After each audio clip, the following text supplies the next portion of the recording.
comme il était venu. Et quel avantage lui revient-il d'avoir travaillé pour du vent? De plus, toute sa vie, il mange dans les ténèbres et il a beaucoup de chagrin, de maux et d'irritation. Voici ce que j'ai vu. C'est pour l'homme une chose bonne et belle de manger et de boire et de jouir du bien-être au milieu de tout le travail qu'il fait sous le soleil pendant le nombre de jours de vie que Dieu lui a donné, car c'est là sa part. Mais si Dieu a donné à un homme des richesses et des biens, regardez. Mais si Dieu a donné à l'homme des richesses, les richesses, c'est Dieu qui le donne. Ce que tu ne savais pas toi. Tu as parlé des Occidentaux, tout ça là. Hey, les richesses, c'est Dieu qui le donne. La pauvreté, c'est Dieu également qui le donne. Il fait comme il veut. Toi, tu écoutes simplement, tu te soumets à lui. Mais si Dieu donne, nous sommes au verset 18 d'Ecclésiaste chapitre 5. Mais si Dieu donne à un homme des richesses et des biens, s'il a rendu maître d'en manger, d'en prendre sa part et de se réjouir au milieu de son travail, c'est là un don de Dieu. C'est là un don de Dieu. Toi qui ne connais pas les Écritures, quel évangéliste tu es? Un évangéliste doit enseigner. Je connais un évangéliste, il s'appelle Dominique Eclou. Il est à Lomé comme toi. Il enseigne la vérité. Oh, que Dieu bénisse mon frère. L'évangéliste Dominique Eclou, je te salue. Que la puissance de Dieu soit avec toi. Et continue l'œuvre, afin que nous fermions ensemble la bouche à ces faux frères qui sont au milieu de nous. Voilà la vérité. Regardez, verset 18. Mais si Dieu a donné à un homme des richesses et des biens, ce n'est pas le peuple, les nations, les occidentaux, les pays développés. Non, ça c'est autre chose. Ils ont quelque chose d'autre dans le ventre avant de faire ces choses. Ils ne le font pas de bon cœur. Ils veulent assujettir les gens. Je ne vais pas m'attarder sur ça, mais je vais rester dans l'écriture. Hey, écoute-moi, Moumovi et toute ton assemblée. Mais si Dieu a donné à un homme des richesses et des biens, s'il a rendu maître d'en manger, d'en prendre sa part et de se réjouir au milieu de son travail, c'est là un don de Dieu. Verset 19. Car il ne se souviendra pas beaucoup des jours de sa vie parce que Dieu répand la joie dans son cœur. Lorsque Dieu nous donne des richesses, c'est pour que nous en profitions. C'est pour que nous en jouissions. C'est pour que nous en jouissions des fruits de travail de nos mains, en bénissant nos frères et sœurs qui sont avec nous. Ça, je suis d'accord. Dieu ne nous donne pas pour que nous gardions pour nous, mais en bénissant les autres. Ça, c'est vrai. Mais toi, le but pour lequel tu as enseigné ça, et tu dis de n'importe quoi, c'est parce que tu es cupide, tu aimes l'argent, et tu veux que les gens viennent te donner. Ecclésiaste 4, verset 13 dit ceci. Mieux vaut un pauvre. Regardez. Hey, regarde, nous, mon vie. Ecclésiaste 5, Ecclésiaste 4, verset 13. Mieux vaut un enfant pauvre et sage qu'un roi vieux et insensé qui ne sait plus écouter les avis. Ce sont mes avis que je te donne aujourd'hui. Écoute mes avis aussi. Regarde, écoute mes avis.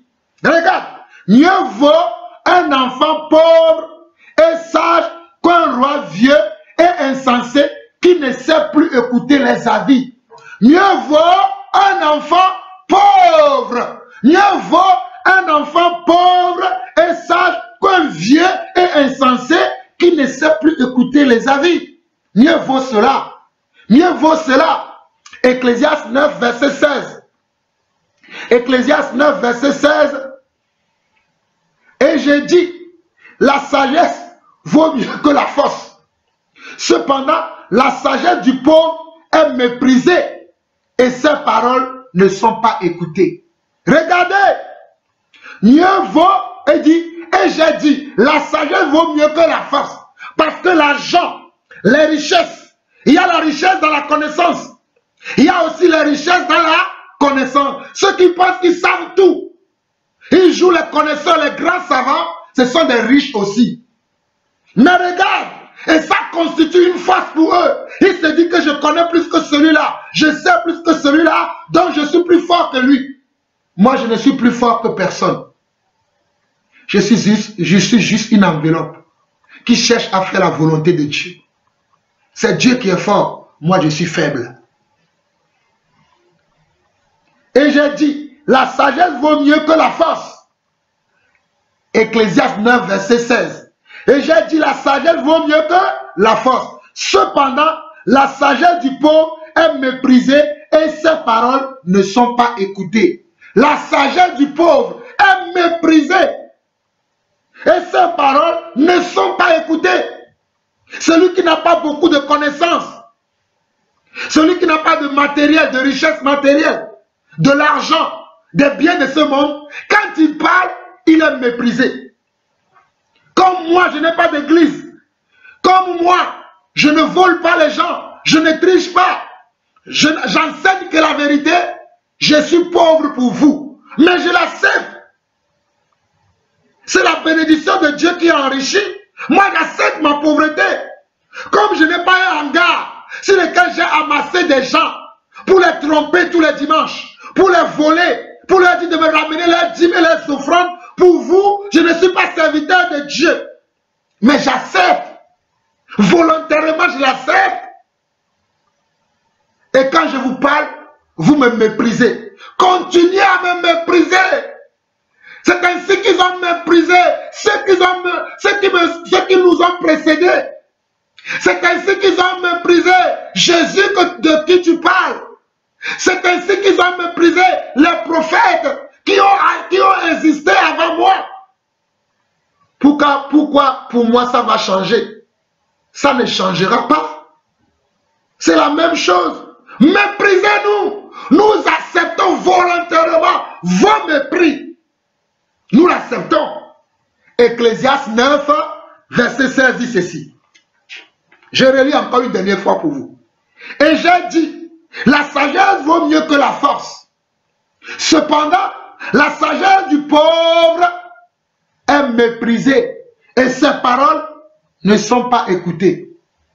C'est Dieu qui m'a rendu pauvre et je l'accepte. Dieu sait pourquoi il ne veut pas que j'amasse des gens autour de moi. Peu sont les gens qui me suivent. Peu sont les gens qui me suivent. Peu sont les gens qui écoutent mon message. Parce que mon message est dur. Parce que je prêche comme mon maître. Je dis la vérité comme mon maître. Et la parole de Dieu dit dans Matthieu chapitre 7 que le chemin qui mène vers Dieu, Matthieu chapitre 7 verset 12, il dit que le chemin qui mène vers Dieu est un chemin qui est étroit, très étroit, très étroit. Et peu sont sur ceux qui sont sur ce chemin. Peu sont ceux-là qui sont sur ce chemin. Mais le chemin qui mène vers la perdition est large. Large, large, large, large. Et nombreux sont ceux qui sont sur ce chemin. Moi, j'ai refusé le chemin large et j'ai choisi le chemin étroit. Et je t'en conjure devant Dieu, devant les anges et devant le monde entier que toi, Lumovi Doji, Paul, tu dois faire la même chose. Même ton prénom, tu ne l'honores pas. Même ton nom, Paul, tu penses que Paul parlerait comme tu as parlé? Moi, je me nomme Jean-Paul. Tu t'appelles Paul. Mais est-ce que Paul pourra parler comme toi tu as parlé? Va lire l'histoire de Paul. Va lire les messages de Paul. Tu as une honte de l'église, toi. Tu as une honte de l'église. Tu as une honte de l'église. Proverbe 10, verset 22. Rapidement. Proverbe 10, verset 22. Allons-y. Proverbe 10, verset 22.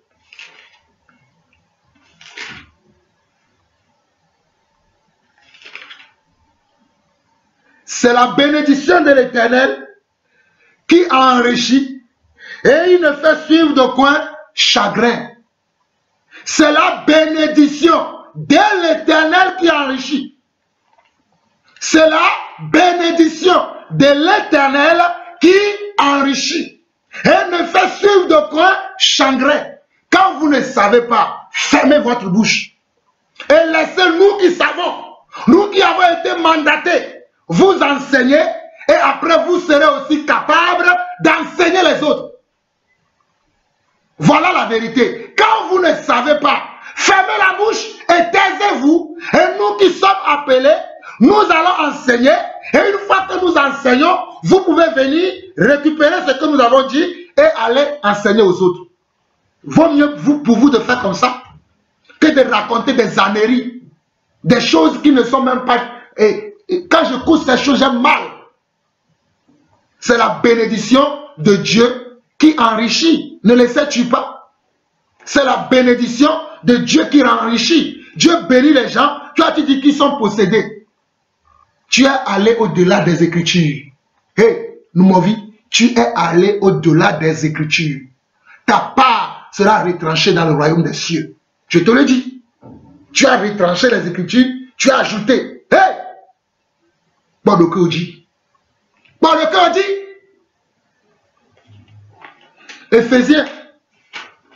Éphésiens, rapidement. Éphésiens.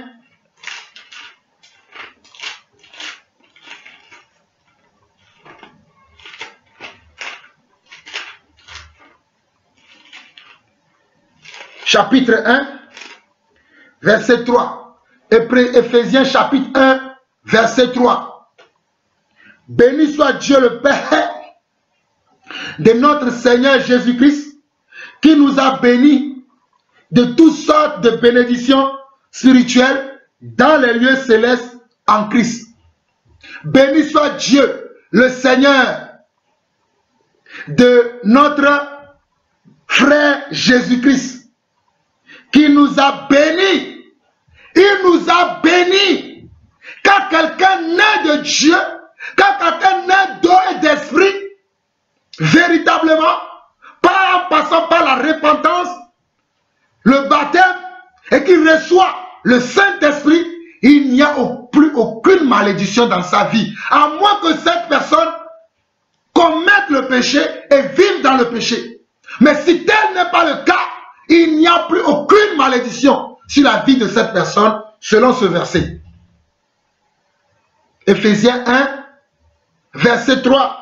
Béni soit Dieu et Père de notre Seigneur Jésus-Christ, qui nous a bénis de toutes sortes de bénédictions spirituelles dans les lieux célestes en Christ.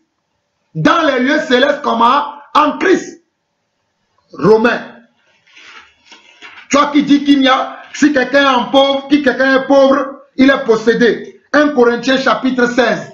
Toi qui dis que si quelqu'un est pauvre, il est possédé, assis-toi, je vais t'enseigner. Dis à ton église, tu dois passer cet enseignement dans ton église.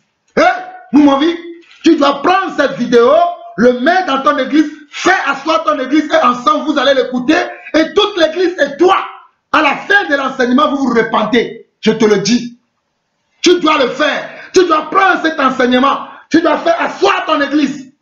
Et toi aussi, vous allez écouter ensemble cet enseignement. Et à la fin, vous vous repentez tous devant Dieu. 1 Corinthiens chapitre 16 dit ceci. 1 Corinthiens chapitre 16 dit ceci. Pour ce qui concerne la collecte en faveur des saints, agissez vous aussi comme je l'ai ordonné aux églises de la Galatie. Que chacun de vous, le premier jour de la semaine, mette à part chez lui ce qu'il pourra selon sa prospérité, afin qu'on n'attende pas mon arrivée pour recueillir les dons. Et quand je serai venu, j'enverrai avec des lettres pour porter vos libéralités à Jérusalem, les personnes que vous aurez approuvées. Si la chose mérite que j'aille moi-même, elles feront le voyage avec moi. J'irai vers vous quand j'aurai traversé la Macédoine, quand je traverserai la Macédoine. Bon, on va s'arrêter au verset 3. Je vais relire encore.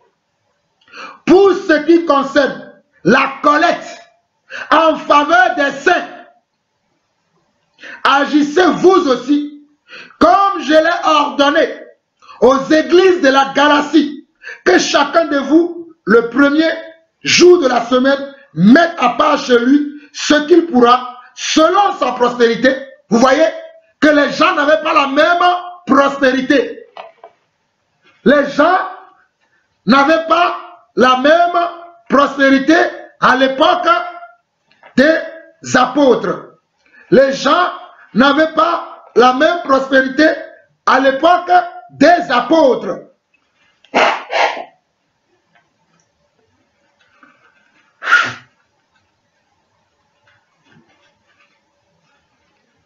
Les gens n'avaient pas la même prospérité.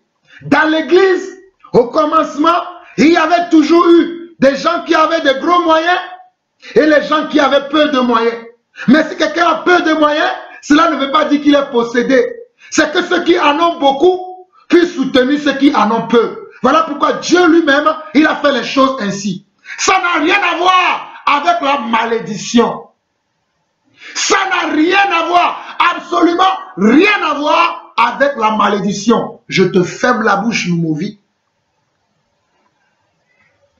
Verset 3. Et quand je serai venu, j'enverrai des lettres pour porter vos libéralités à Jérusalem, les personnes que vous aurez approuvées. Vous allez me dire que dans cette phrase-là, vous n'avez pas trouvé le mot pauvre. Ok, allons dans Romains chapitre 15. Romains chapitre 15. Romains chapitre 15. Ouvrez ma Bible et fermez la chaîne de Noumovi. Fermez-le. Il n'enseigne pas la parole de Dieu. Il enseigne des hérésies. Il enseigne les hérésies. Romains chapitre 15, verset 26 au verset 28. Car la Macédoine et l'Achaïe ont bien voulu s'imposer une contribution en faveur des pauvres parmi les saints de Jérusalem. Oh! En faveur des pauvres parmi les saints de Jérusalem. Parmi les saints de Jérusalem, il y avait des riches, mais il y en avait aussi des pauvres. Comme je vous l'ai dit dès le départ, les 5 doigts de la main ne sont pas pareils. Et dans mon dialecte, on dit « Alovia maton mousson ». Verset 27. Elles l'ont bien voulu et elles leur devaient, car si les païens ont eu part à leurs avantages spirituels, ils doivent aussi les assister dans les choses matérielles. Dès que j'aurai terminé cette affaire et que je leur aurai remis ces dons, je partirai pour l'Espagne et passerai chez vous. Voilà la vérité. C'est de ça qu'il s'agit dans 1 Corinthiens 16. Quand dans 1 Corinthiens 16, l'apôtre Paul va demander que chacun mette selon sa prospérité, selon selon ce qu'il a, pas selon ce qu'il n'a pas, mais selon ce qu'il a, de mettre à part selon ce qu'il peut. Le premier jour de la semaine, c'est de ça qu'il s'agit, de Romains chapitre 15, verset 26 au verset 28. Ils veulent soutenir leurs frères qui ne sont pas possédés, mais qui n'ont pas beaucoup de moyens. Qui n'ont pas beaucoup de moyens. Le fait de ne pas avoir beaucoup de moyens ne veut pas dire qu'on est possédé. On est quand même béni. Voilà la vérité. Noumovi, c'est ça la vérité. Tais-toi et ferme ta boutique. Je relis encore pour vous Romains chapitre 15, verset 26 au verset 28. Car la Macédoine et l'Achaïe ont bien voulu s'imposer une contribution en faveur des pauvres parmi les saints de Jérusalem. En faveur de qui? Des pauvres. Et lui, il vous dit que celui qui est pauvre est possédé. Donc tu veux nous dire que tous les saints de Jérusalem étaient possédés. Oh, nous m'en vit Paul Dodji. Oh! Tu veux me dire que tous les saints qui étaient à Jérusalem étaient possédés? Oh non! Oh non! Tous les saints de Jérusalem étaient possédés. Hey! Honte un peu. Et nous ne pouvons virer na tonya one du corps. Et nous ne pouvons un peu honte et dire la vérité. Ne prêche pas l'égarement. Ne prêche pas la cupidité. Ne prêche pas l'amour de l'argent. Prêche la vérité. Si tu es vraiment un évangéliste.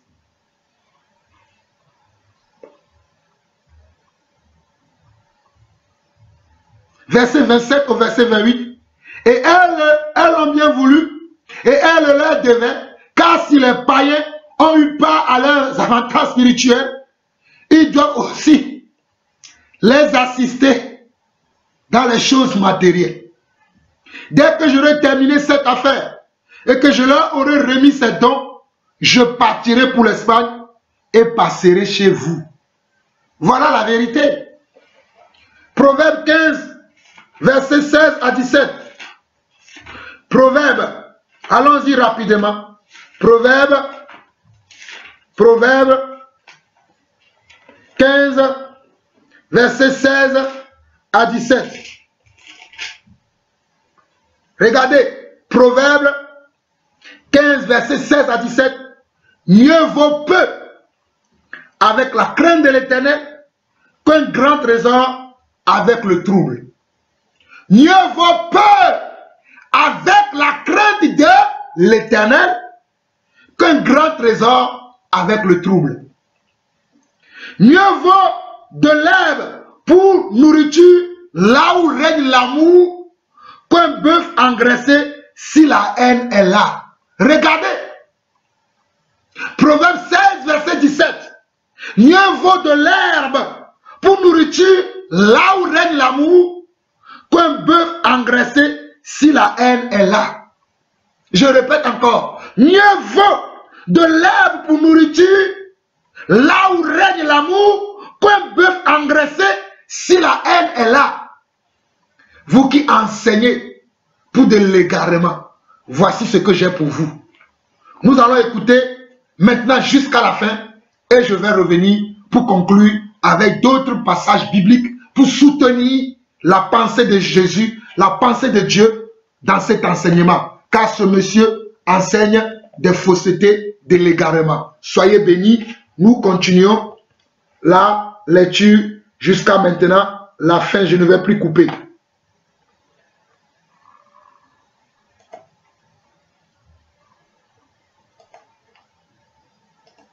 Qu'on pense de son travail, il est toujours dans l'esclavage, il est toujours dans la misère extrême. Mais si ce matin, un démon a pris en captivité ta vie et tu ne prospères en aucune quelconque activité, le Seigneur va te libérer, il va t'affranchir de l'esclavage spirituel. Amen. Veuillez dire Amen. Amen. Veuillez dire Amen. La pauvreté constitue un démon. Et un démon qui va te lier. Quand tu passes à droite, si tu veux commencer par réussir, la voie va se fermer. Quand tu vas derrière, et que tu tentes à réussir, la voie va se fermer. Quand tu vas à gauche, la voie se referme. Tu verras à l'horizon ton bonheur. Mais la pauvreté ne te donne jamais l'opportunité, l'occasion.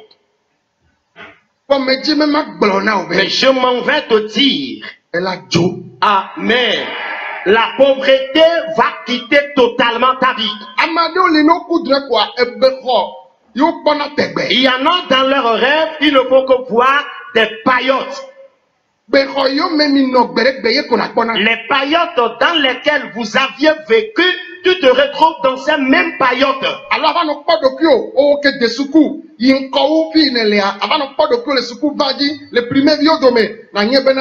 Ou soit toi qui as déjà dépassé un niveau dans tes études, tu constates dans le rêve que tu es encore dans un niveau inférieur. Sache que tu es attaqué par un esprit de régression. Et tu vas te retrouver des fois que tu es dans le slip. Si tu ne te retrouves jamais parmi les éminentes personnalités, Tes habillements ne sont pas confortables dans tes rêves. Tu verras très souvent que les voleurs t'ont braqué. Car sache que l'esprit de pauvreté t'a déjà attaqué. Je m'en vais te toucher un point très important. Quelqu'un est oué. Quelqu'un est oué à cause de toi. Et la personne dit dans ce passage, c'est Jésus. La personne dit, l'Esprit du Seigneur se repose sur moi. Afin que tous ceux-là qui sont dans la captivité, alors qui est encore captif parmi nous ici ce matin? Et la personne dirait qu'on l'a amené dans une maison de quelqu'un tout comme esclave. Mais Jésus a dit qu'il est venu pour leur donner la liberté totale.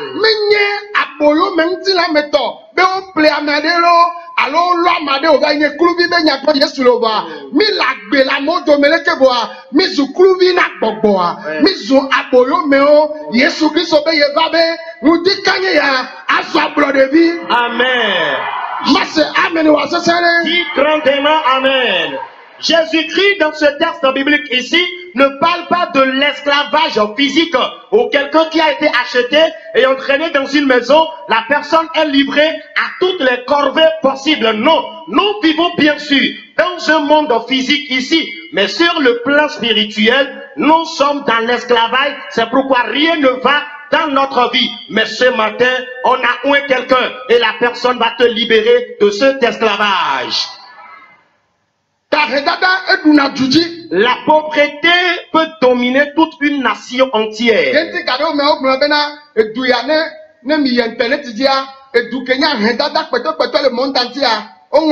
Et c'est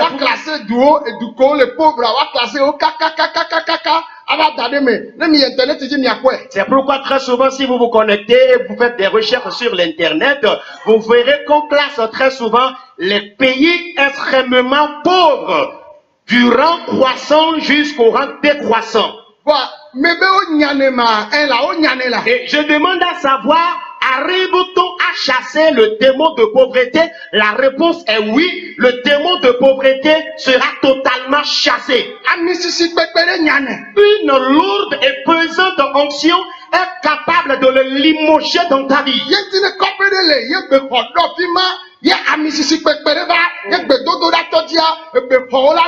Amen.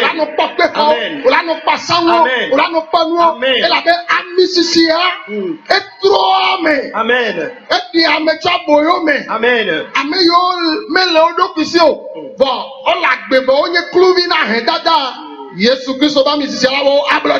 Amen. Et c'est pourquoi dans certaines localités où il n'y a que des paillotes, des maisons couvertes en bord de paille, quand l'onction capable d'ôter cette malédiction ou cette pauvreté arrive dans la localité, vous verrez que les paillotes seront décoiffées et les gens vont commencer par construire des maisons en enduit. Ce matin, l'onction qui va te délivrer de la pauvreté, cette onction est déjà là. Et d'ici peu, ta situation de misère sera totalement transformée. Amen. Dites-moi amen. Je vous en prie, dites amen. Dites-moi grandement amen. Dites fortement amen. Alléluia. Amen, amen. Alors si tu lis la Bible, on dit Isaïe. Oui, Isaïe. Et Isaïe était un homme pauvre. Il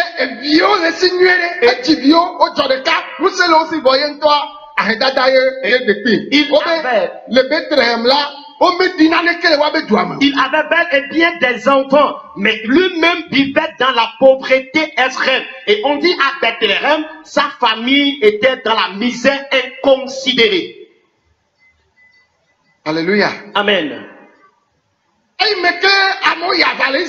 Et quand les gens sont allés à la bataille en Israël, et ils enverraient des vivres à leurs citoyens qui sont encore au champ de bataille, les enfants d'Isaïe étaient également sélectionnés pour apporter des vivres. Mais c'est du maïs grillé. Il a remis à son fils David de l'apporter à ses grands frères au champ de bataille.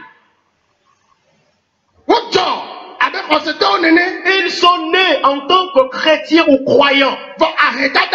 Mais la pauvreté extrême les avait liés. Mais David avait obtenu une onction. Et il chantait. L'Éternel est mon berger et je n'ai besoin de rien. L'Éternel est mon berger et je ne manquerai de rien. Lui seul parmi ses frères, il chantait avec une grande onction. Il dit l'Éternel est son berger. Il ne manquera de rien. Et Dieu observait le jeune homme et a dit non. Je dois transformer l'histoire de ce jeune homme. Amen. Je ne t'ai pas écouté. Dieu t'élèvera parmi les enfants de ta mère. Dieu t'élèvera parmi les enfants de ton père. Sortira de la pauvreté dans votre localité. Dis-moi amen. La pauvreté peut lier tout le monde dans votre famille, dans votre localité. Mais toi, parmi les enfants de ta mère, tu seras exceptionnel en matière de bénédiction. Mais avant l'accomplissement de cela, ce ne serait pas la prière. David, cela ne lui a pas été facile. David faisait des prières violentes ou des prières autoritaires. Les prières dangereuses qui brisent les forces mystiques. Quand je marche dans la vallée de l'ombre de la mort, je ne craindrai aucun malheur, car l'Éternel est avec moi. Il ne parle pas en l'air, et il parle dans une autorité donnée. Oh précieux de Dieu, veuillez dire Amen. Dans ce cas de prière où tu es venu, Amen, amen, amen. Tu réussiras plus que ce que tu penses de ta vie. Veuillez dire Amen. L'heure a sonné. L'esprit, le démon de pauvreté. Quelqu'un sera riche. Et la personne va vendre ses biens. Et revenir dans un état de mendicité. La personne va commencer par se plaindre, se lamenter. Des fois, tu verras quelqu'un dans un véhicule, et la n'aura aucun franc dans sa poche. Les gens le voient dans un rang élevé, dans une position de classe, mais malheureusement, sa poche est dépourvue de rien. Bien-aimé, il y a certaines nations, Dieu les a donné la liberté, car il les a bénis. Amen. Dieu va nous bénir également. Il est constitué dans une bourse quelque part. La bénédiction t'accompagne. Tu es dans un quartier. La bénédiction va t'accompagner. Dans un marché, la bénédiction va te suivre. Mais tu peux mettre en usage toutes les stratégies possibles. Si vous êtes lié par la pauvreté, ne ye xɔ dua, si c'est la pauvreté qui a pris en otage votre localité, ne ye xɔ anyigba ma, si c'est la pauvreté qui a pris cette terre, nakpɔ be wɔ ŋuzizi, tu verras que ce serait pitoyable et chaotique. ɔgbɔ wònye, C'est un démon, la pauvreté. ya, Secondo, nu ka ye gaɖu na edzi o. alors qu'est-ce qui arrive à le vaincre ou à la vaincre, la O do pauvreté? gbe la yewo gba gbɔgbɔ avɔa, Et quand on prie, après avoir brisé le démon de pauvreté, nane ɖuna he dada dzi. il y a quelque chose qui domine encore la pauvreté ou qui remporte la victoire sur la pauvreté. Mikle nu le lododo ba gbalẽ, Lisez dans Proverbe, etawi ɖeke, Proverbe chapitre 11, kpikpi blavevɔ ene. verset 24. Proverbe chapitre 11, verset 24. Ame aɖewo na nu geɖe ke wokpɔ ʋɔ ɖe edzi. Ame aɖewo vea nu si esi dze be wòawɔ la.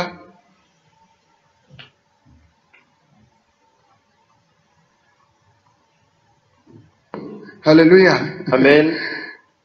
Ke ahɛ ko wodana. Amen. Amen. Proverbe chapitre 11, verset 24. Tel qui donne librement devient plus riche. Et tel qui épargne à l'excès ne fait que s'appauvrir. Aɖewo na nu geɖe. Tel qui donne librement Wogakpɔ ahɔ ɖe dzi. devient plus riche. Ame aɖewo vea nu le nu si dze be woana la nu. Et tel qui épargne à l'excès Ke ahɛ ko wogadana. ne font que s'appauvrir. Ema ahɛ dada. Alors, la pauvreté Gbɔgbɔ. constitue un démon. Ye wogbanɛ kple gbedodoɖa. Et on le brise dans la prière. Wonyane tsã. On le chasse également. Gbedodoɖa nyane. La prière chasse le démon de pauvreté. Gake nu si gakpena ɖe ŋutia. Mais ce qui s'y ajoute encore, Eya nye wanan. c'est le don de libéralité. Enuma. Cela, Dukɔ geɖewo tsɔ to mía ŋuti. et il y a plusieurs nations qui nous ont dépassés en matière de don de libéralité. Eƒe sia ƒe la. À chaque année, Wowɔa ɖeviwo be koliwo ɖo ɖe Afrika. et les Occidentaux envoient les colis des enfants en Afrique. Be woama na ɖeviwo. Juste à ce qu'on partage ces cadeaux aux enfants. Minya be koli wa ko wɔna. Vous savez bien que les colis qu'ils envoient comme cadeaux d'enfants, Miame geɖewo mi kpɔ gawu ame ɖewo ko wɔna koli wa. Yewo sɔna ɖo ɖe mía gbɔ le fi. alors bon nombre de personnes en Afrique et ici sont plus riches que les convoyeurs de ces colis. Vɔ ne koli ava. Mais quand les colis arrivent, Fi wo ato kaka gbe la va ɖo mía gbɔa. alors les circuits où doivent passer ces colis avant de nous parvenir, Ban. premièrement, Enu tia ŋku dzi na mía Afrikatɔwo. nous les Africains, nous sommes animés de l'esprit de convoitise. Oh, amen. Amen. Menya ame yiwo da hɛ tsa ye míawo mi ma ne na. Et nous ne distribuons pas non plus les dons aux pauvres. Ame yiwo boŋ nye aƒetɔ gawo, nyame gawo wa. Ye míawo mía gblɔ be wo ne tsɔ na wo keŋ gbɔ ne woava kpɔ ɖeviwo gbɔ. Nous décidons qu'on donne d'abord ces cadeaux à ceux qui sont nantis, aux enfants des éminentes personnalités, avant maintenant d'aborder la phase des pauvres. Elabena Car amewo na nu be woakpɔ yayra. ce sont des gens qui ont donné Míawo mi gale xɔe. afin d'obtenir la bénédiction, mais nous sommes en train de les recevoir. Amewo ɖo ga wo ame yiwo le wɛ. Il y en a qui sont plus riches que les donateurs. Gaɖo mea, ɖeko wo ɖena gbeƒã le woawo be tsɔtsiwo me. Des fois, ils passent l'annonce dans leur Be ame église sia ame ne wɔ koli ɖeka tete ame eve tete ne que wɔ ɖe chacun Afrikatɔwo. envoie du moins un colis, 2 colis, pour qu'on les convoie aux Africains.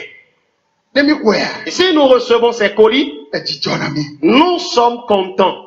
La bénédiction retourne aux donateurs. Ils savent comment donner en toute libéralité. Alors il dit, jette ton pain sur l'eau. Et c'est dans Ecclésiaste. Et c'est Salomon qui enseigne ainsi. Et par là, le Seigneur ôtera le malheur de ton chemin.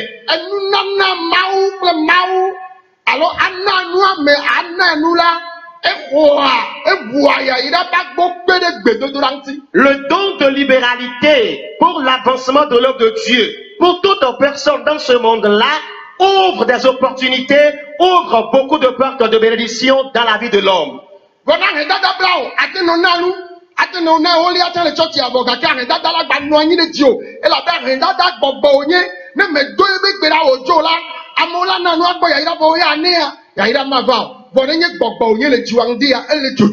Amen.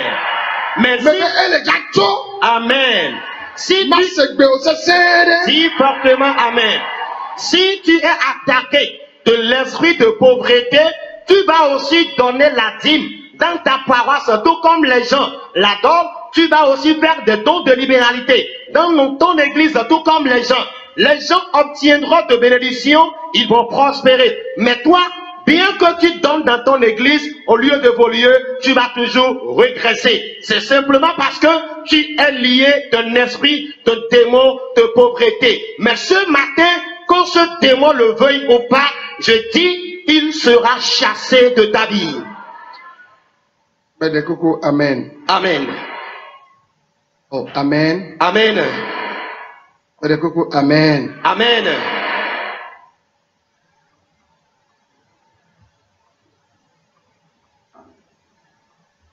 Alléluia. Amen. On nous a rendu témoignage au sujet d'un homme. Ils étaient en train de soutenir l'œuvre de Dieu par leurs dons. Et ils pleuraient. Mais que faut-il donner?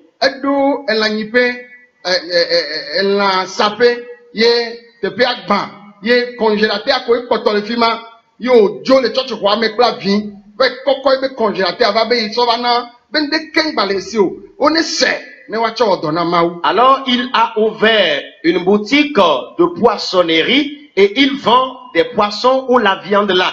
Et puisque ses activités de revenus génératrices s'étaient effondrées, il pleurait dans le temple parce qu'il n'avait rien à la maison pour offrir à Dieu. Mais l'esprit l'avait poussé à aller apporter son congélateur pour qu'on le vende afin de soutenir l'œuvre de Dieu avec cette finance. En vérité, et après avoir offert ce congélateur, on a prié pour tous les donateurs. Du retour à la maison, il allait à pied à la maison. Un blanc était de passage. Et le blanc promenait son regard. Et le blanc s'est arrêté auprès de lui. Et elle lui a dit qu'il est venu dans la localité. Et il cherche un endroit où il faut faire le commerce des congélateurs. Alors s'il peut l'aider à trouver un bon emplacement pour ce commerce, et le monsieur a dit oui, qu'il peut facilement l'aider. Et ils sont rentrés dans le véhicule.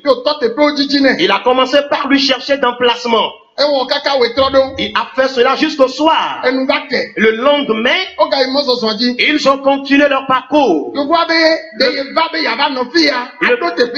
Le blanc dit qu'il est venu séjourner ici afin d'installer sa boutique de commerce de congélateurs. Mais tel qu'il l'a vu dans son accueil chaleureux, alors il a voulu qu'il soit son représentant ici. Et lui, il sera le fournisseur depuis l'Occident. Et en vérité, dans l'intervalle d'1 mois, et ils ont obtenu une grande boutique. Et le blanc a commencé par envoyer des congélateurs. Et celui-ci est devenu son représentant. L'unique congélateur qu'il avait offert à Dieu, c'est cela qui l'avait rendu automatiquement riche ou péri. Suivez-moi attentivement. Mais si tu es suivi de pauvreté, tu viendras donner ce congélateur. On va le vendre et soutenir l'œuvre de Dieu avec cette finance, mais rien ne va changer dans ta vie.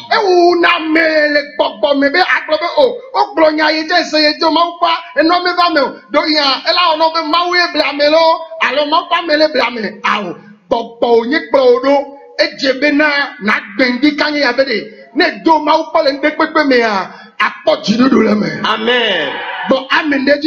Amen.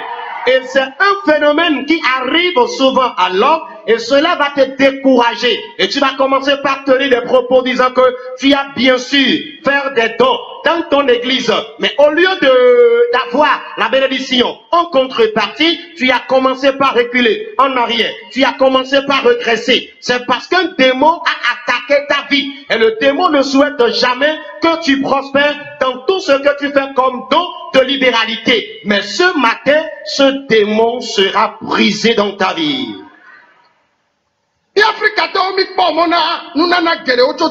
Nous, Africains, nous espérons beaucoup de dons venant des pays occidentaux. Mais sachez très bien que du moment où ils nous envoient tous ces dons, alors ils reçoivent en contrepartie la grande bénédiction.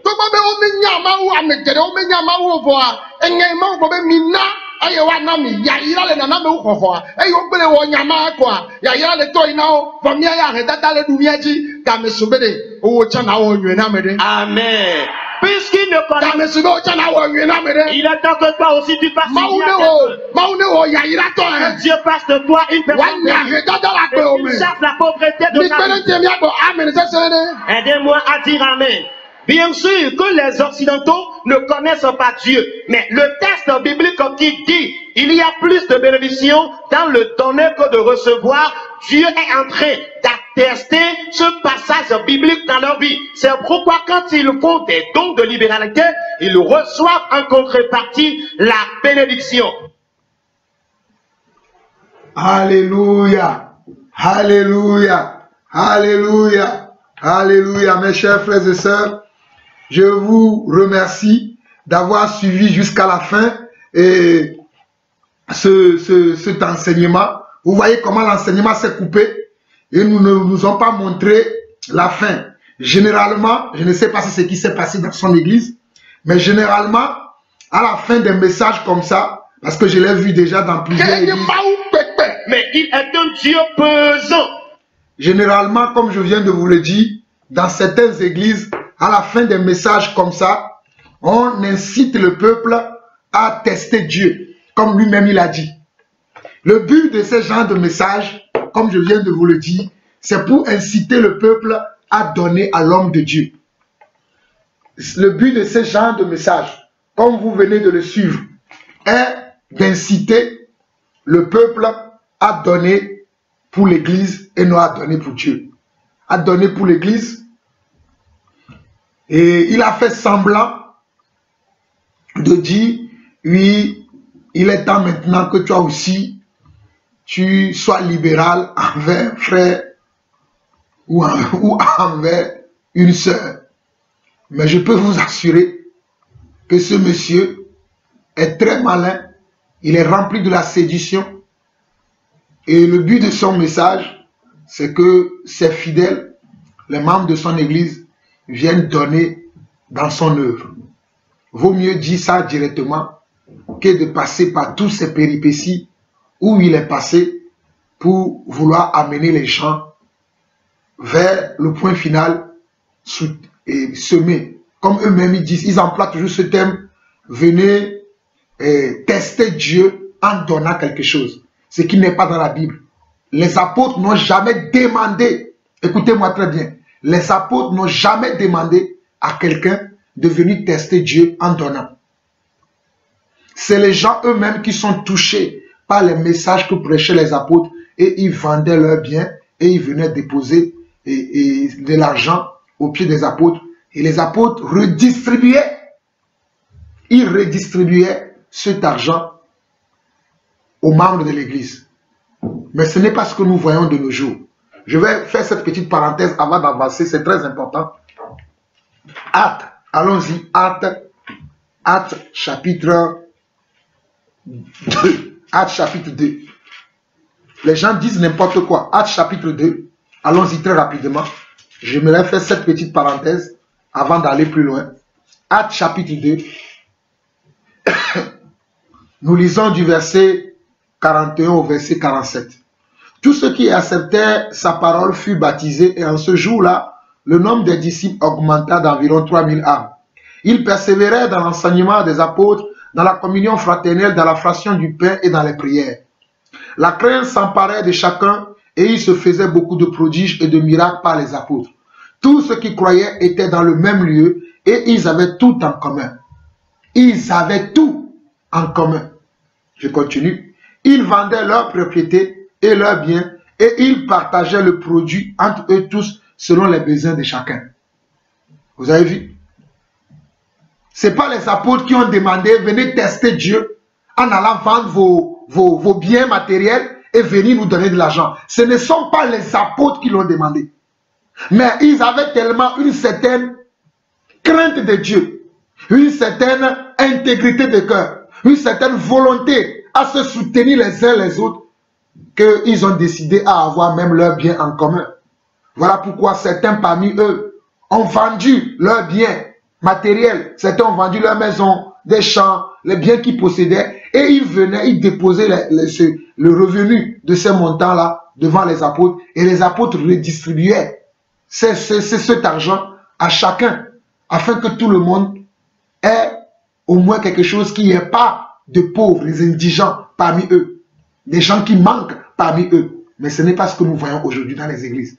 Quand les églises demandent, venez tester Dieu, c'est pour qu'eux-mêmes puissent acheter de grandes voitures, de belles maisons, orner les bâtiments. Et quand vous regardez bien dans ces églises-là, il y a toujours des hommes qui sont comment?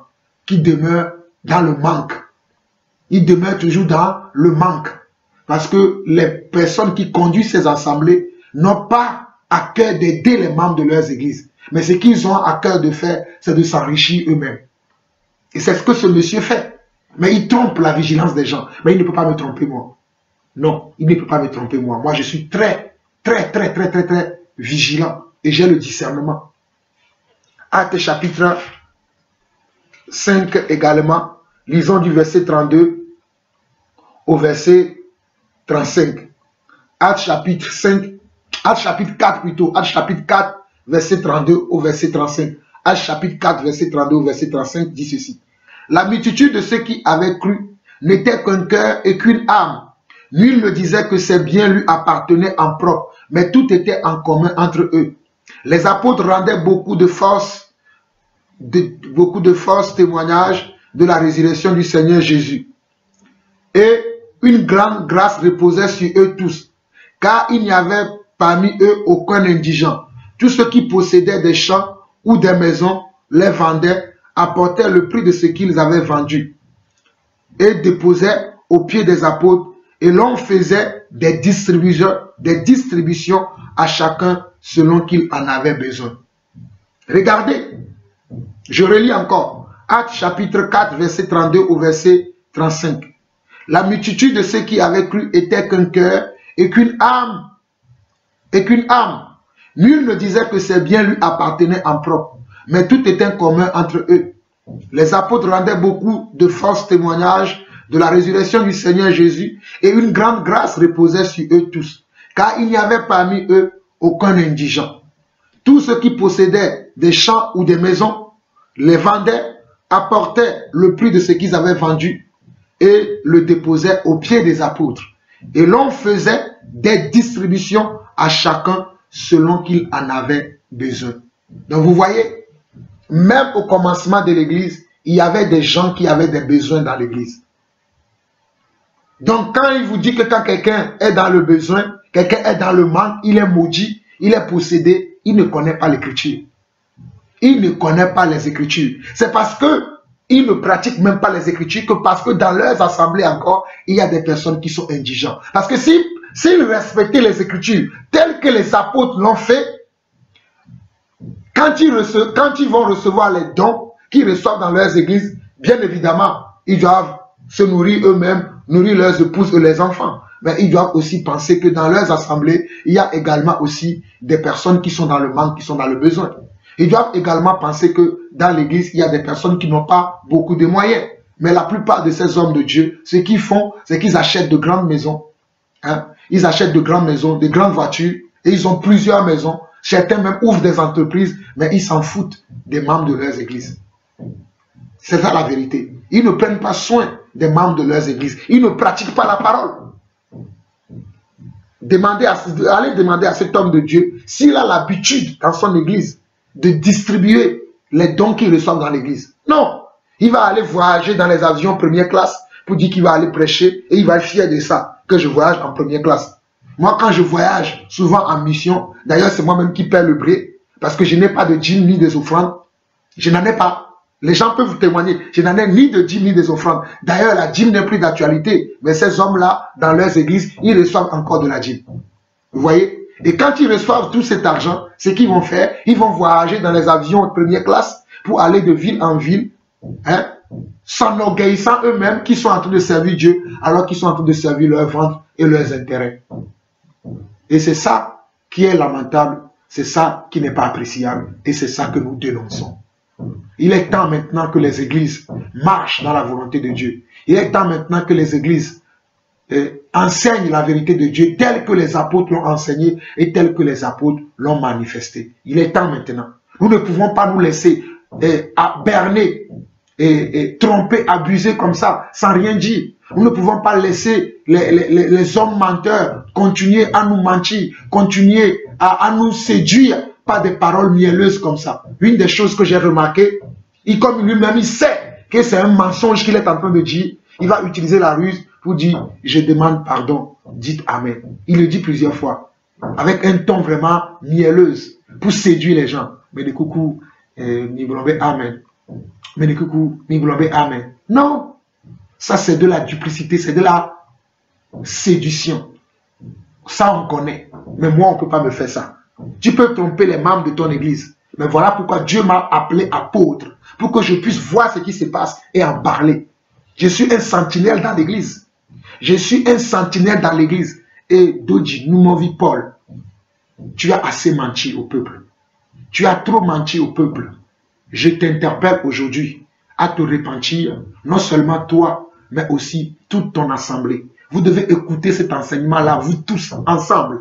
Et ensemble, vous demandez pardon à Dieu d'avoir menti, d'avoir tronqué la parole de Dieu, d'avoir utilisé des versets de leur contexte pour en faire un prétexte pour justifier ton égarement. Tu dois le faire. Je t'en supplie, mon frère. Tu dois le faire. Tu dois le faire. Absolument, tu dois le faire.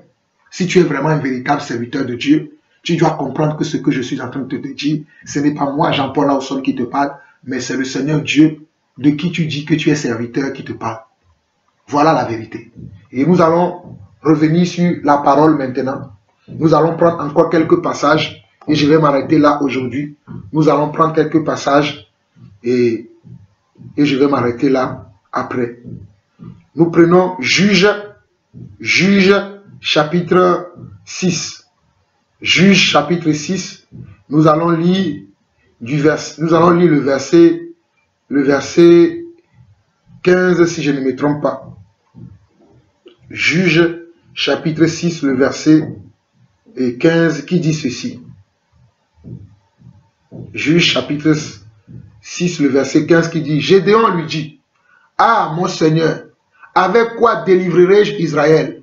Voici ma famille est la plus pauvre en Manassé, et je le suis le plus petit dans la maison de mon père. C'était l'histoire de Gédéon. Lorsque Dieu voulait envoyer Gédéon au combat, lorsque Dieu voulait envoyer Gédéon défendre son royaume, Gédéon s'est vu très petit. Gédéon s'est vu très pauvre. Voilà pourquoi il va dire que je suis très pauvre. Mais il était très pauvre, mais Dieu voulait l'utiliser. Donc vous voyez, la pauvreté n'a rien à voir avec la malédiction. La pauvreté est un état d'âme et est un état d'esprit. Voilà la vérité. La pauvreté est un état d'âme et est un état d'esprit. La pauvreté est un comportement. Tu peux posséder les biens de ce monde et être toujours encore pauvre. Tu peux posséder les biens de ce monde et être toujours encore pauvre. Donc nous devons savoir pourquoi Dieu fait le pauvre et pourquoi Dieu fait le riche. Voilà pourquoi dans le livre d'Ecclésiaste, il est écrit qu'il y a un temps pour tout. Il y a un temps pour tout. Il y a un temps pour être pauvre, il y a un temps pour être riche. Il y a un temps pour être dans le manque, il y a un temps pour être dans l'abondance. Et tout ça vient de Dieu. Il y a un temps pour tout, je le répète encore. Il y a un temps pour être dans le manque, dans la disette. Et il y a un autre temps aussi également pour être dans l'abondance, dans le partage, dans la libéralité. Il y a un temps pour tout. Moi-même qui vous parle, il y a eu des périodes dans ma vie où j'étais vraiment beaucoup dans le manque. Mais aujourd'hui, je rends grâce à Dieu. Je ne suis plus dans le manque comme je l'étais il y a quelques années en arrière. Je ne suis plus dans le manque comme il y a quelques années en arrière. Et je donne beaucoup aujourd'hui. Et je ne donne pas pour être béni. Je donne parce que c'est une recommandation du Seigneur. Le Seigneur nous dit que nous devons soutenir ceux qui sont dans le manque. Ça, c'est 1 Corinthiens chapitre 9 en parle. Galates chapitre 6 en parle. Que nous devons soutenir nos frères et sœurs. Ça, c'est tous les chrétiens qui doivent le faire. C'est tous les enfants de Dieu qui doivent le faire. Soutenir tous les enfants de Dieu. Et nous ne devons pas soutenir que les serviteurs de Dieu. Parce qu'il y en a qui passent leur temps à soutenir que les serviteurs de Dieu, à leur payer des choses, à leur donner des choses. Mais ils ne soutiennent jamais leurs frères qui sont à côté de toi, à côté d'eux. Mais nous nous enseignons que nous devons nous soutenir tous. Et bien évidemment, tu peux soutenir le serviteur de Dieu qui t'enseigne, qui est ton berger, qui est ton conducteur, mais aussi tu dois soutenir tes frères qui sont à côté de toi. Eux aussi, ils ont besoin d'être soutenus. Et cela, je l'enseigne depuis des années.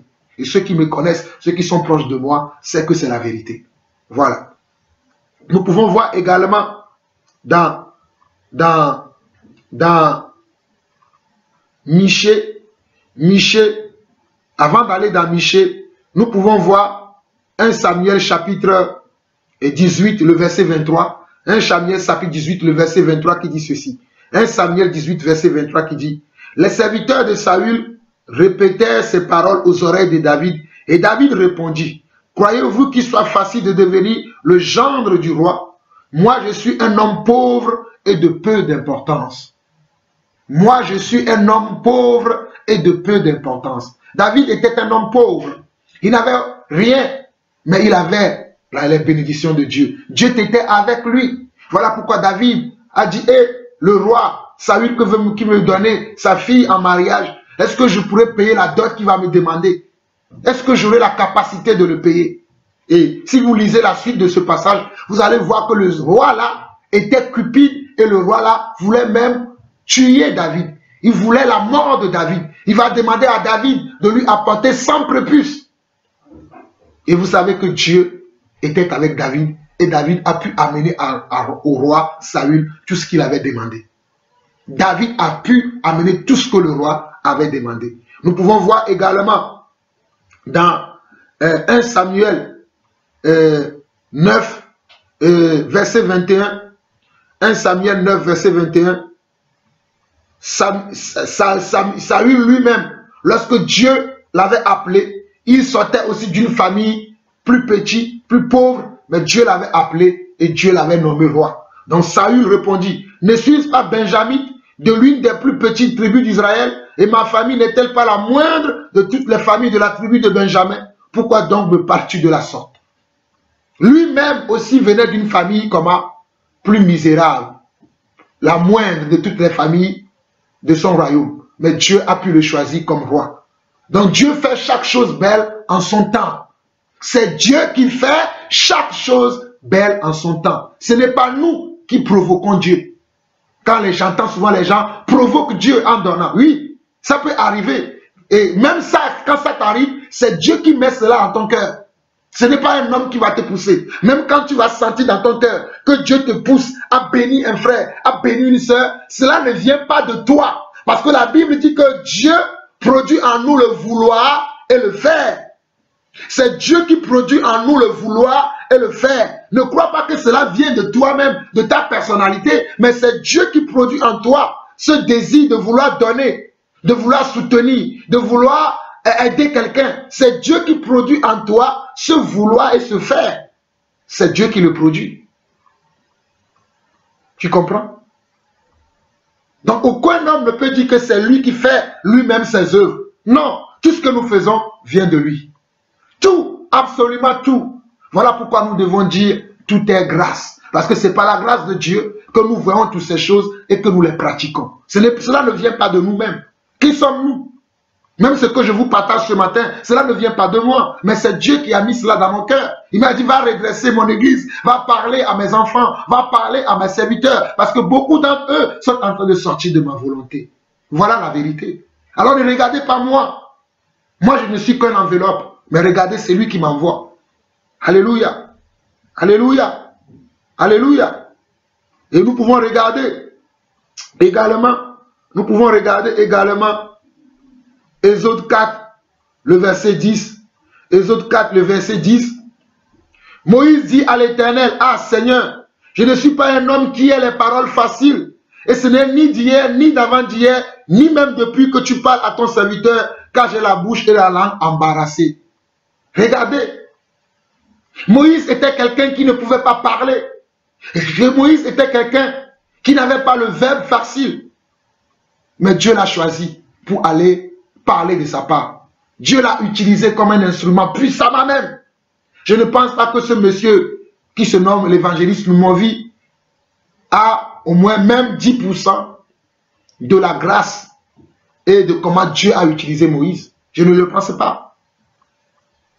Mais Moïse était quelqu'un qui reconnaissait son état en tant que quelqu'un qui était faible. La faiblesse n'est pas synonyme d'une pauvreté ou bien d'une possession démoniaque. Je le dis encore, la faiblesse n'est pas synonyme d'une possession démoniaque. Il y a tellement beaucoup de choses à dire à ce sujet, mais je vais lire un dernier passage de Michée, chapitre 5, le verset 2, et je vais m'arrêter là et je vais conclure. Et toi, Bethléem, Ephrata, petite entre les milliers de Juda, de toi sortira pour moi celui qui dominera sur Israël et dont l'origine remonte aux temps anciens, au jour de l'éternité. Nous sommes dans Michée chapitre 5, le verset 2. Et toi, Bethléem, Ephrata, petite entre les milliers de Juda, de toi sortira pour moi celui qui dominera sur Israël et dont l'origine remonte aux temps anciens, au jour de l'éternité. Même notre Seigneur Jésus-Christ vient de ce village qui s'appelle Bethléem. Et Bethléem était un petit village en tous les villages de la ville de Juda. Ou bien du royaume plutôt de Juda. Parce qu'à l'époque, le royaume d'Israël était divisé en deux. Et Bethléem étant une province d'Ephrata, était un petit village. Un petit village. Si on veut parler selon la chair, c'est de ce village-là que vient notre Sauveur, notre Seigneur Jésus-Christ, Yeshua. Je m'incline encore devant toi, Papa. Ô Seigneur, sois béni, sois glorifié, sois élevé, sois magnifié. Toi qui es venu de ce petit village pour nous donner la vie, toi qui es venu de ce petit village pour nous donner la sagesse et l'intelligence, le discernement des esprits, je te loue encore ce matin. Béni sois-tu pour ta grâce et pour ton onction sur ma vie. Béni sois-tu pour la connaissance que tu m'as donnée. Béni sois-tu pour la clairvoyance de l'esprit que tu as mis en moi. Père, sois béni, sois abondamment béni. Donc même notre Seigneur Jésus vient de ce petit village. Donc arrêtons de trouver des excuses pour enseigner de l'hérésie, de l'égarement, de la cupidité, de la convoitise aux enfants de Dieu. Cet homme n'a enseigné que de la convoitise. Cet homme, pasteur Dodinou Monvi, n'a enseigné que de la convoitise. Je suis désolé. Il a enseigné que de la convoitise. Et je l'interpelle encore. Répands-toi, répands-toi, répands-toi, répands-toi.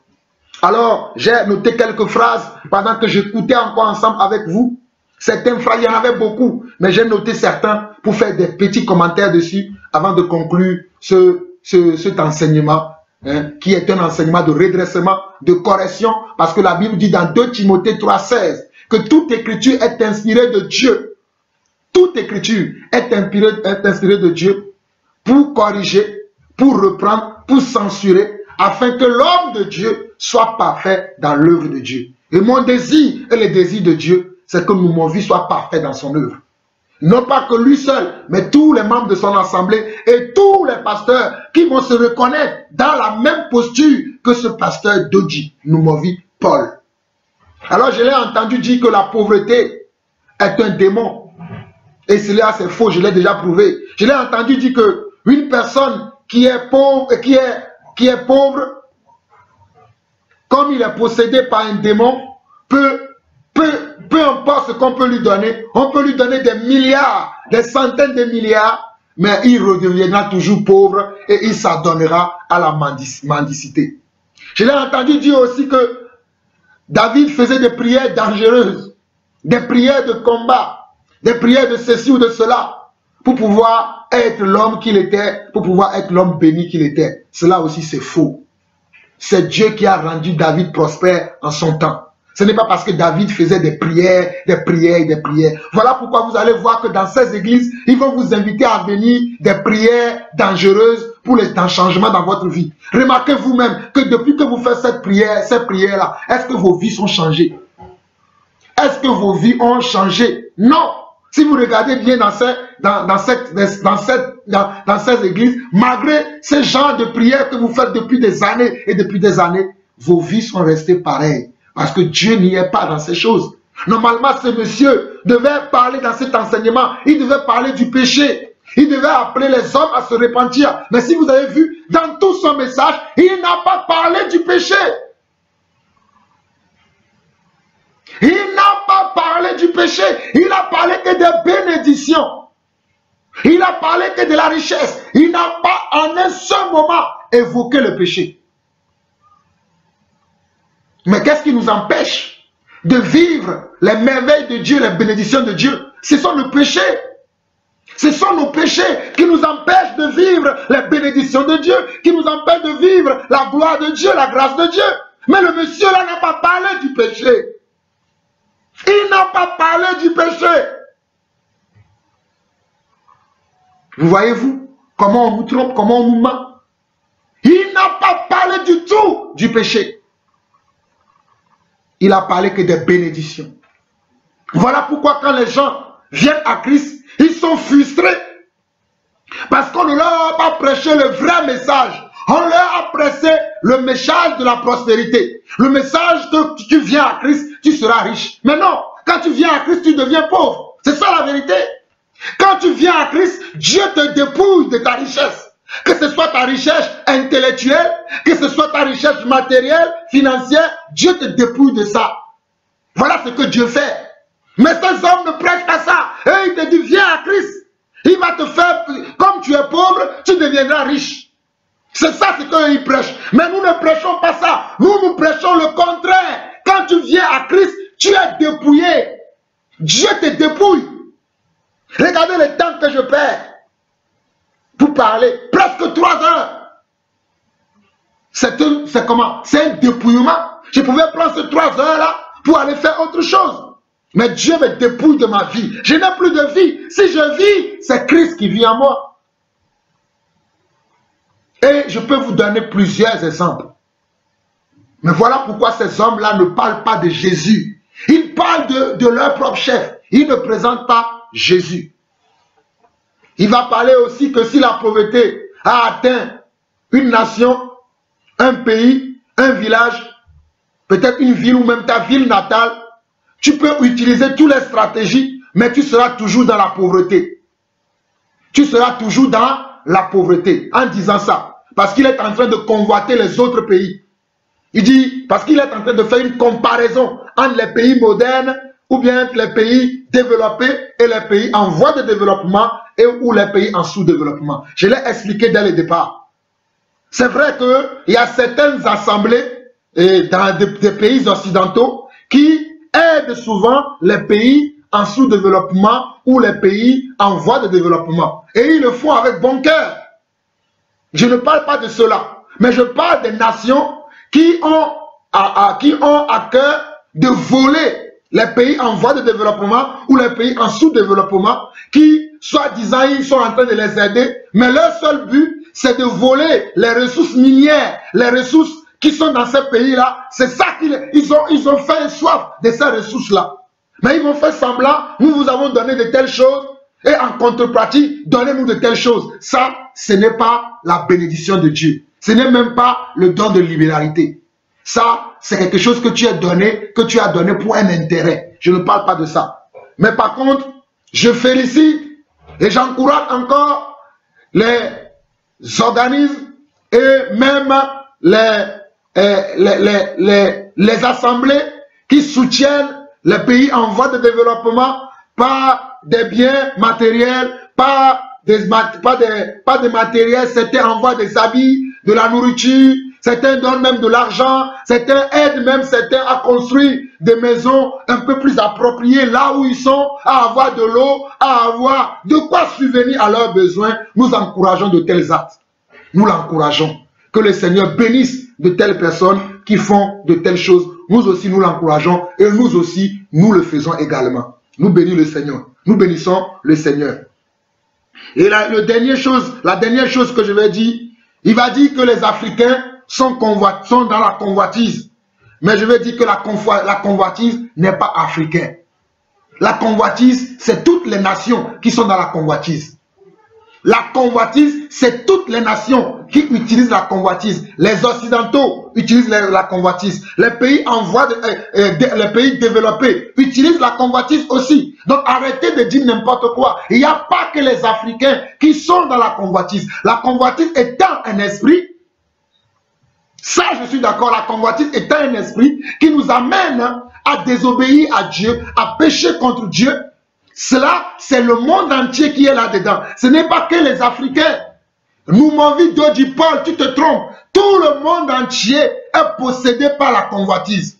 Que ce soit les croyants ou les non-croyants, tout le monde est possédé par la convoitise. Donc arrête de dire n'importe quoi. Il n'y a pas que les Africains qui sont dans la convoitise. Et d'ailleurs, certains Africains ne sont pas dans la convoitise. C'est parce qu'on les oblige à accepter le développement, ce qui vient d'ailleurs, à se ressembler à ce qui vient d'ailleurs.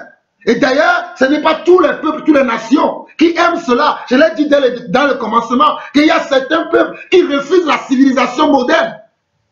Il y a certains peuples qui refusent la civilisation moderne. Et c'est la civilisation moderne et ils ont le droit de le refuser. Ils ne veulent pas se ressembler aux autres. Ils veulent rester tels qu'ils sont. Sauvegarder la nature. C'est aussi leur choix. Mais est-ce que cela est un péché? Non. Donc arrêtons de dire n'importe quoi. Je vais conclure en partageant un dernier passage dans 1 Corinthiens chapitre 1. 1 Corinthiens chapitre 1. Nous allons lire du verset 18 au verset 31. 1 Corinthiens chapitre 1, le verset 18 au verset 31. Car la prédication de la croix est une folie pour ceux qui périssent, mais pour nous qui sommes sauvés, elle est une puissance de Dieu. Car la prédication de la croix est une folie pour ceux qui périssent, mais pour nous qui sommes sauvés, elle est une puissance de Dieu. Aussi est-il écrit, je détruirai la sagesse des sages et je rendrai nulle l'intelligence des intelligents. Où est le sage? Où est le scribe? Où est le raisonneur de ce siècle? Dieu n'a-t-il pas convaincu de folie la sagesse du monde? Dieu n'a-t-il pas convaincu plutôt, Dieu n'a-t-il pas convaincu de folie la sagesse du monde? Car puisque le monde, avec sa sagesse, toi qui dis n'importe quoi, qui prend le monde comme appui, regarde, 1 Corinthiens chapitre 1 verset 21, car puisque le monde, avec sa sagesse, n'a point connu Dieu, il a plu à Dieu, dans sa sagesse, de sauver les croyants par la folie de la prédication. Regarde 1 Corinthiens chapitre 1 verset 21.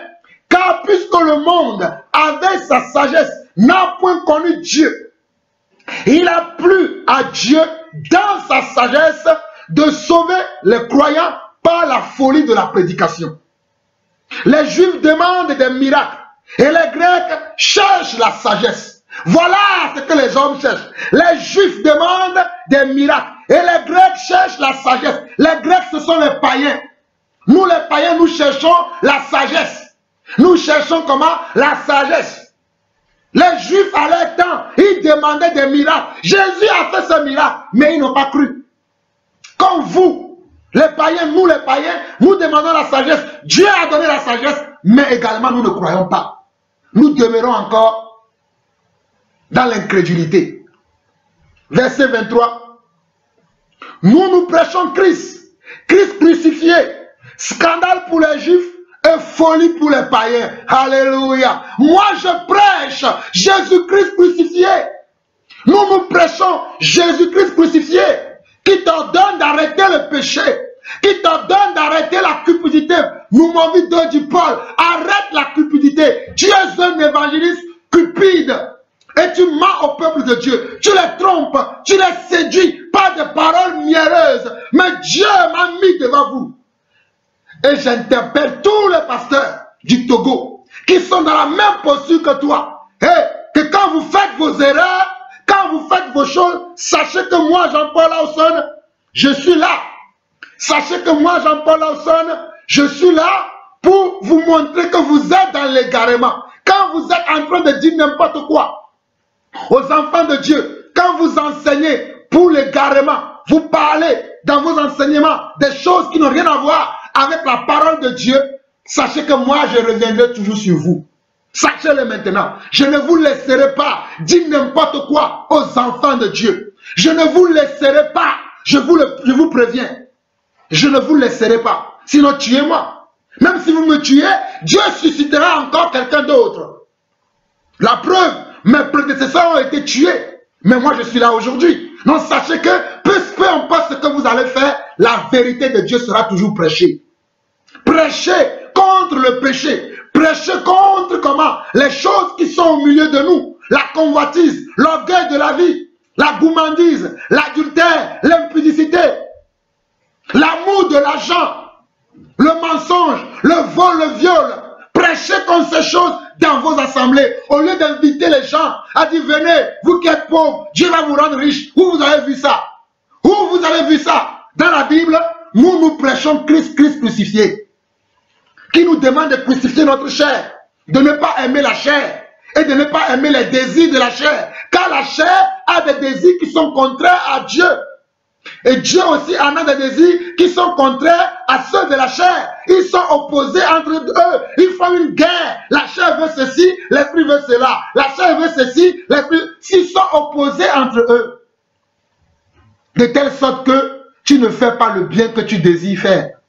Voilà pourquoi nous prêchons pour la vérité. Nous prêchons pour la crucifixion de la chair. Alléluia. La crucifixion de notre orgueil. La crucifixion de notre désir. C'est ça ce que nous prêchons. Verset 24. Mais attends, je vais relire à partir du verset 23. Nous prêchons Christ crucifié, scandale pour les Juifs et folie pour les païens, mais puissance de Dieu et sagesse de Dieu pour ceux qui sont appelés tant Juifs que Grecs.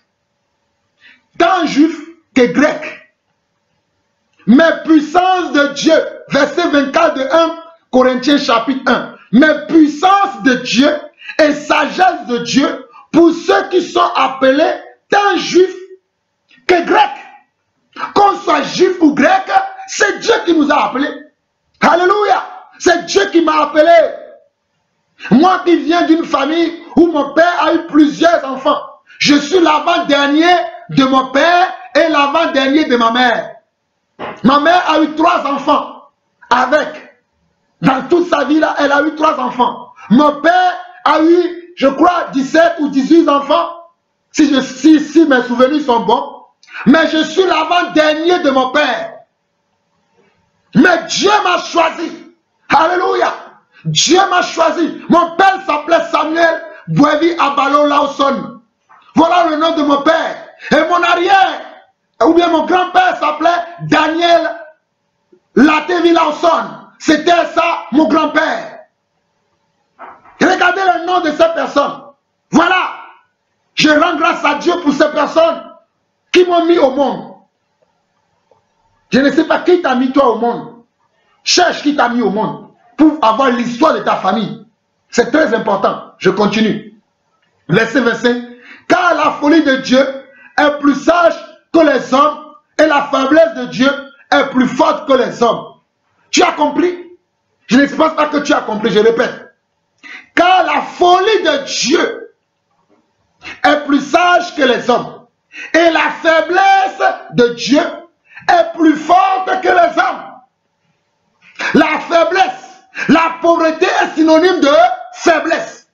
Et Dieu nous dit que la faiblesse de Dieu est plus forte que les hommes. Veux-tu comprendre cela, mon frère? Veux-tu te soumettre à cela, à la faiblesse de Dieu, et Dieu t'élever au temps convenable que de vouloir t'élever toi-même? C'est Dieu qui élève. C'est la bénédiction de Dieu qui enrichit. Et Dieu nous a déjà bénis. Ce n'est pas qu'il va nous bénir. Il nous a déjà bénis. Éphésiens chapitre 1 verset 3. Colossiens aussi l'en parle. Toi qui veux venir mentir aux gens qui viennent faire des prières, des veillées de prière pour recevoir la bénédiction, nous sommes déjà bénis. En tout cas, si toi tu n'es pas béni, moi je suis déjà béni et je n'ai pas besoin de ta prière pour être béni. Je suis déjà béni. Dieu m'a béni financièrement, matériellement, physiquement, moralement. Dans toutes mes activités, Dieu m'a... Je suis un homme béni. Je suis un homme béni. Ne le voyez-vous pas que je suis un homme béni? Toi aussi, Dieu t'a béni. Si tu demeures dans la parole, Dieu t'a béni aussi. Mais si tu sors de la parole, alors là, la bénédiction de Dieu n'est plus avec toi et n'est plus sur toi. Nous continuons du verset 26 au verset 31 de 1 Corinthiens chapitre 1.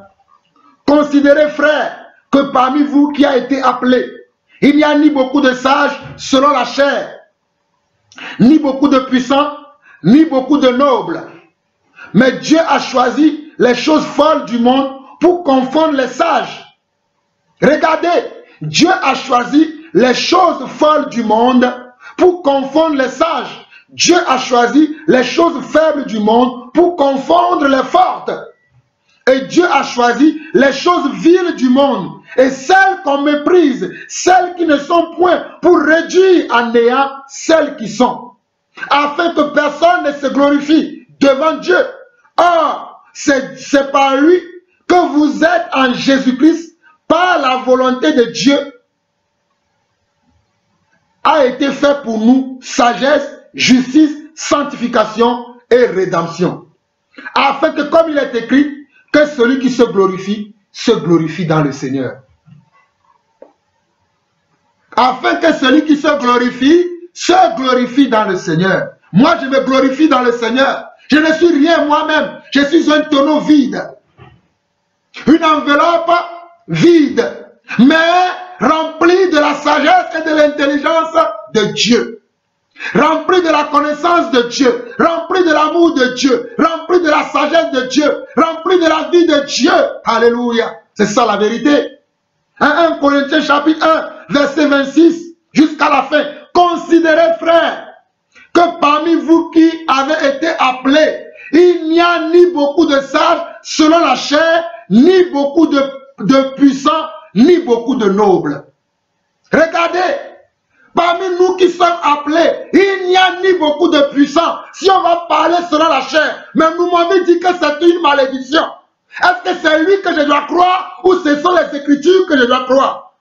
Lui, il dit que s'il n'y a pas parmi nous des puissants, des nobles, ceux qui possèdent des biens matériels, c'est parce que nous sommes possédés. Quelle Bible lis-tu, Noumovi? Quelle Bible lis-tu? Lis-tu également la Bible que nous lisons? La parole révélée de Dieu. Regarde toi-même, mon vie. Regarde. Je prie pour toi. Je prie pour ton âme. Regardez. Regardez. Regardez. Oh, regardez, Église. Considérez, frères, que parmi vous qui avez été appelés, il n'y a ni beaucoup de sages selon la chair, ni beaucoup de puissants, ni beaucoup de nobles. Oh, regardez, Rabassa, Raboria.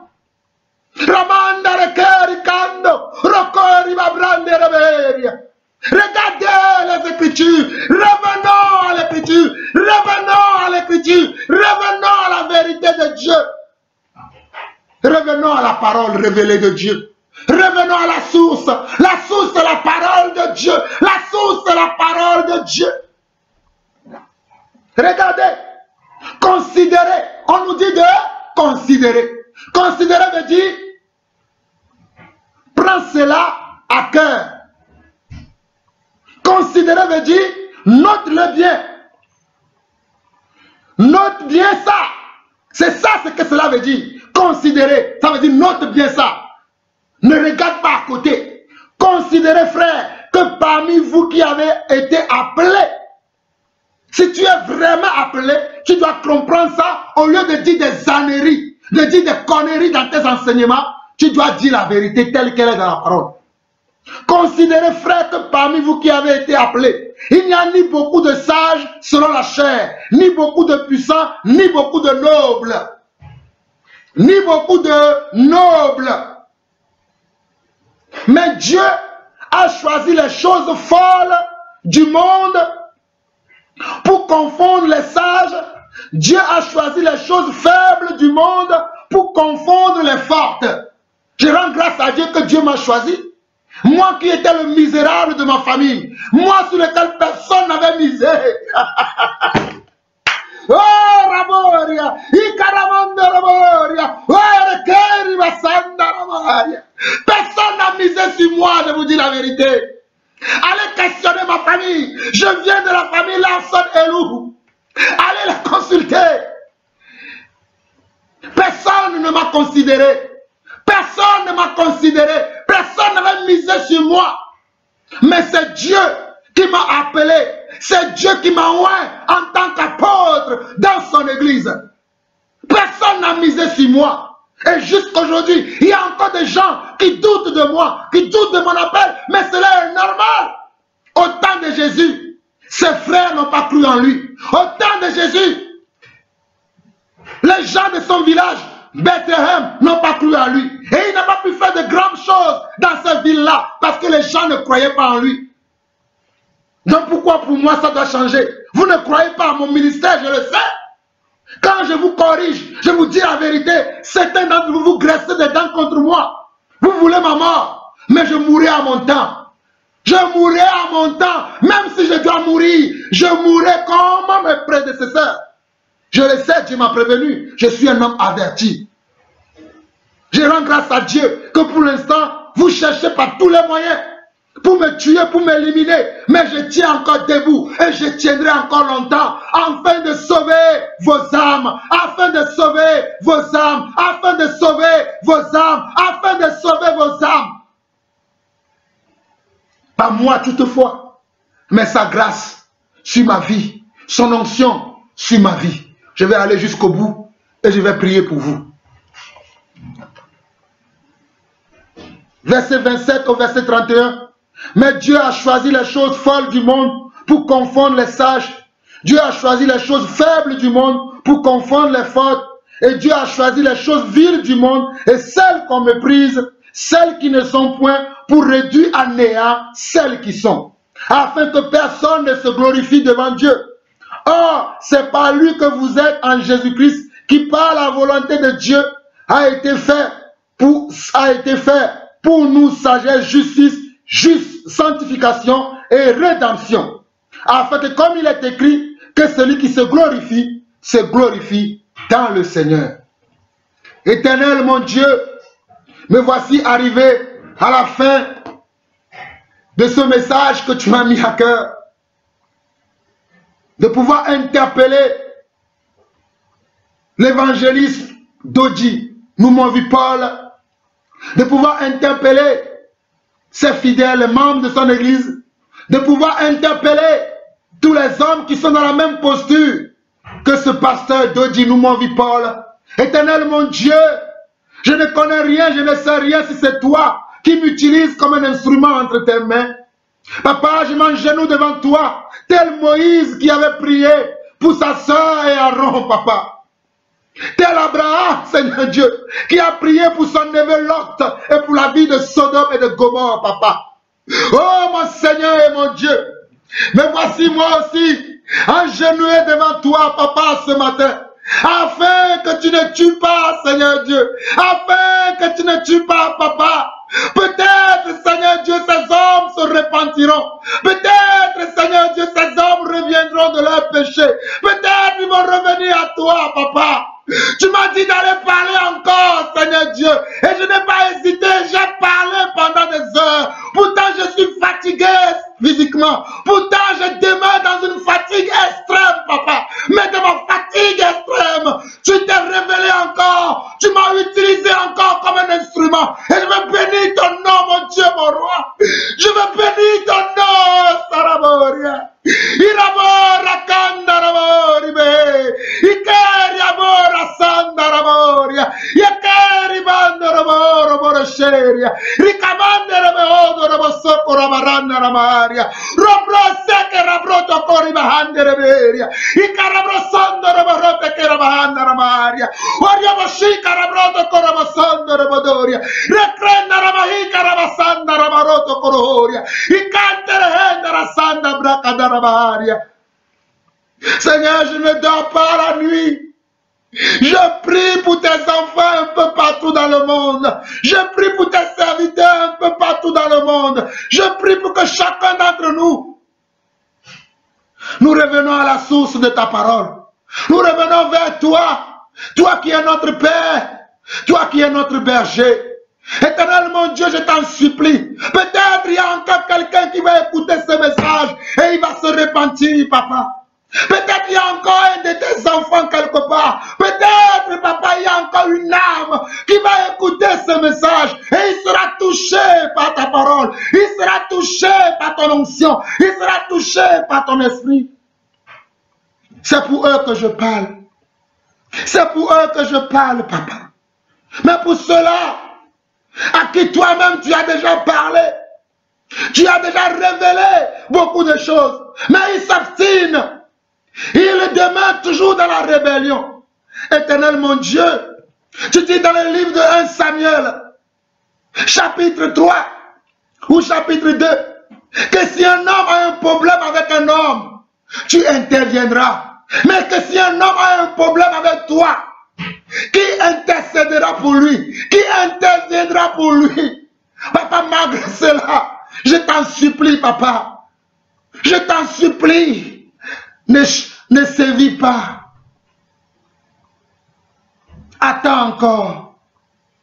Attends encore, papa. Ils n'ont pas encore compris. Peut-être ils comprendront. Peut-être ils saisiront encore. Peut-être il y a une personne là-bas. Peut-être il y a 2 personnes là-bas. Peut-être il y a 3 personnes là-bas. Peut-être il y a 4, il y a 5, il y a 10, il y a 20, il y a 100, il y a 200, il y a 500, il y a 1000, il y a 10 000, papa. Il y a des millions de personnes peut-être, papa. Je t'en supplie, mon Seigneur, mon Dieu. Je t'en supplie, papa. Sois apaisé dans ta colère. Sois apaisé dans ta colère lorsque tu vois que ta parole est déchiquetée, est enseignée dans le mauvais sens. Qu'on tourne la tête à ta parole. Seigneur, je t'en supplie. Sois apaisé envers nous. C'est nous qui avons fait ça. C'est moi qui a fait ça. C'est moi, papa, qui a fait cela. C'est moi, papa, qui a fait cela. C'est nous les serviteurs de Dieu qui avons fait cela. C'est nous tes enfants. C'est nous tes serviteurs qui avons fait cela. Mais ce matin, éternel mon Dieu, je t'en supplie. Je te demande pardon, Seigneur. Je t'en supplie, papa, je te demande pardon. Pardon pour mes propres péchés, mais pardon également pour les péchés de mes frères, les serviteurs de Dieu, ceux que tu as mis à part pour toi. Je prie pour nos péchés, papa. Je prie pour nos iniquités. Je prie pour la convoitise, la haine qui a rempli nos cœurs. Je prie pour toutes ces choses.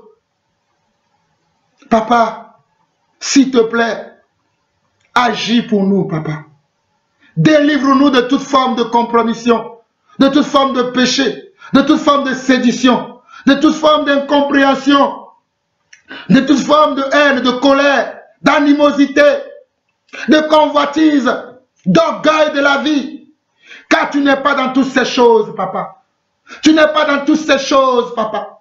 Éternel, sauve, délivre, guéris, papa. Rends libre, Seigneur Dieu, les opprimés. Car c'est toi qui es loin de Saint-Esprit et de force, et qui va de lieu en lieu, et qui brise, papa, tous ceux qui sont sous l'emprise des démons, des esprits maléfiques, papa. Seigneur, beaucoup d'entre nous, nous sommes possédés par les démons de ce monde, par les biens de ce monde. Mais ce matin, éternel mon Dieu, je t'en supplie, papa. Je t'en supplie encore. Je t'en supplie, Père. C'est au nom de Jésus-Christ que nous avons ainsi prié. Shalom, shalom et shalom. Merci. Nous n'avons pas observé tes commandements.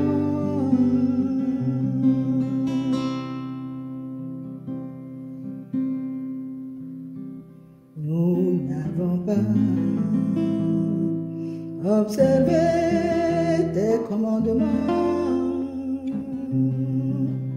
Nous n'avons pas observé tes ordonnances. Et nous n'avons pas observé tes préceptes.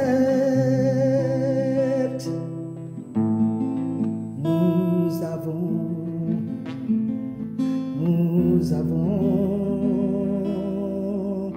été rebelles. Nous avons été rebelles. Nous avons été rebelles. Mon Dieu, mon Dieu, mon Dieu, miséricorde, miséricorde, miséricorde, miséricorde. Dieu miséricordieux, Dieu miséricordieux, Dieu miséricordieux. Je crie, je crie, je crie, miséricorde.